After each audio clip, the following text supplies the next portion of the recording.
I made a joke about love potions. The alien nurse said, I already gave you one. Marcus Chen had been in the medical bay of the Starship Harmony for 3 days, and he was starting to go stir-crazy. The plasma burn on his left arm was healing. Nicely, thanks to the advanced Zephyrian medical technology, but the recovery process required him to remain under observation. The worst part wasn't the pain. The alien painkillers had taken care of that almost immediately. No, the worst part was being attended to by Nurse Lyralay. Not because she was incompetent. Quite the opposite, actually. Lyralay was the most skilled medical professional he'd ever encountered, human or otherwise. Her 6 delicate arms moved. With precise coordination, her large violet eyes seemed to see everything at once, and her knowledge of xenobiology was encyclopedic. She could diagnose 17 different species' ailments just by the way they breathed. The problem was that Marcus found himself completely, helplessly infatuated with her. It was ridiculous, really.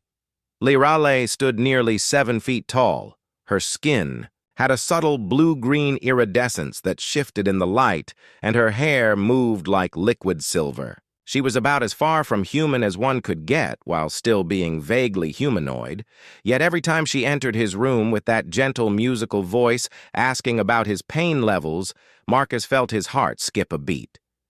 Your cellular regeneration is proceeding admirably, Lyralay said, running a scanner over his bandaged arm. Human resilience never ceases to amaze me. Most species would require twice as long to heal from such trauma. Marcus tried to play it cool.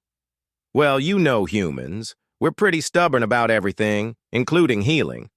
She tilted her head. A gesture he'd learned indicated curiosity. Stubborn? I am not familiar with this word in this context. It means we don't give up easily. We keep pushing forward even when things get tough. Marcus shifted in his bed, trying not to wince as the movement pulled at his healing skin. Speaking of which, how much longer do I need to stay here? Not that. I don't appreciate the company, he added quickly. Lyralay's expression, what he could read of it, seemed to brighten. You find my presence pleasant? Pleasant is an understatement. The words slipped out before Marcus could stop them. Heat rushed to his face.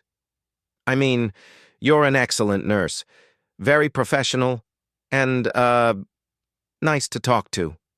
For a moment, Lyralay stood perfectly still, all 6 arms frozen in place. Then she made a sound that might have been laughter, a melodic trill that made Marcus think of wind chimes. You are interesting, Marcus Chen, she said finally.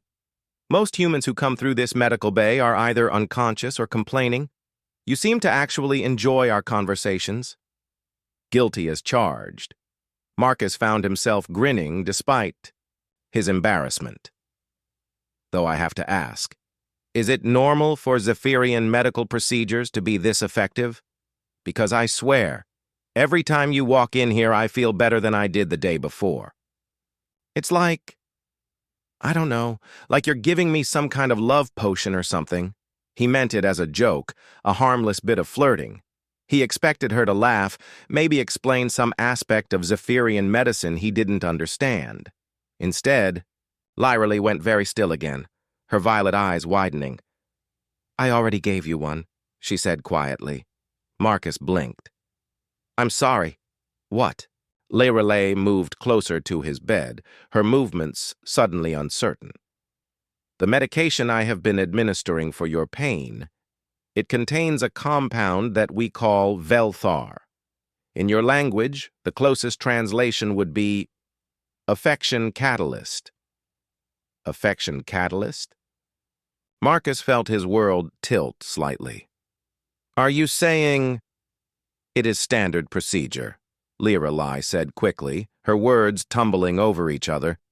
Humans respond better to medical treatment when they feel positive emotions toward their caregivers. The Velthar creates a mild, empathetic bond, nothing more. It helps with healing, reduces stress hormones, improves cooperation with treatment protocols. It is completely harmless and temporary. Marcus stared at her. So what I'm feeling, it's artificial? Drug-induced? Lyra hands fluttered nervously. Yes, I apologize. I should have informed you, but what? She was quiet for so long that Marcus thought she wouldn't answer. When she finally spoke, her voice was barely audible. But I have been taking it too. The admission hung in the air between them like a suspended note. Marcus felt his brain struggling to process what she'd just said. You been taking it too? Lyra nodded, her iridescent skin flushing a deeper blue.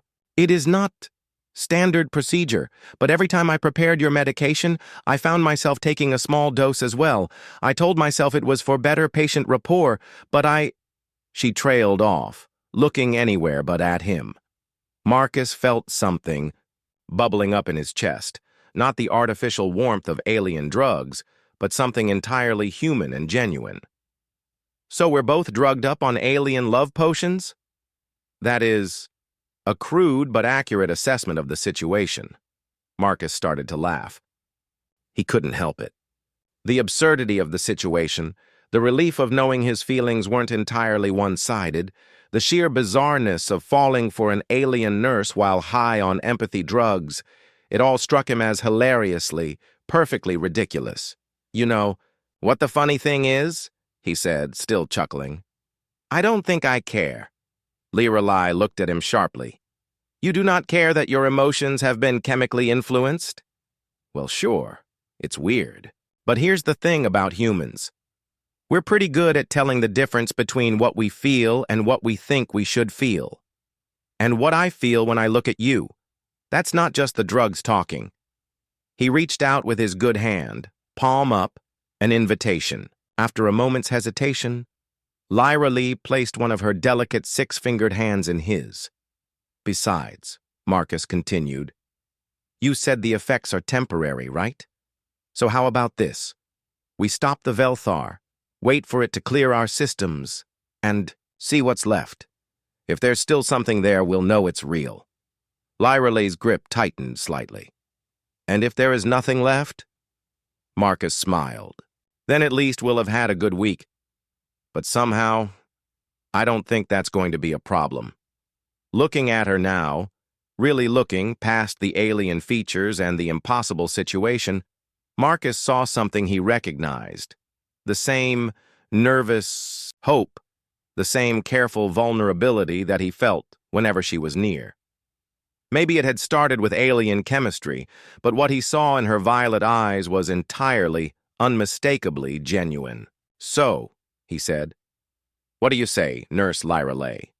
Ready to find out what happens when two people fall for each other the old-fashioned way?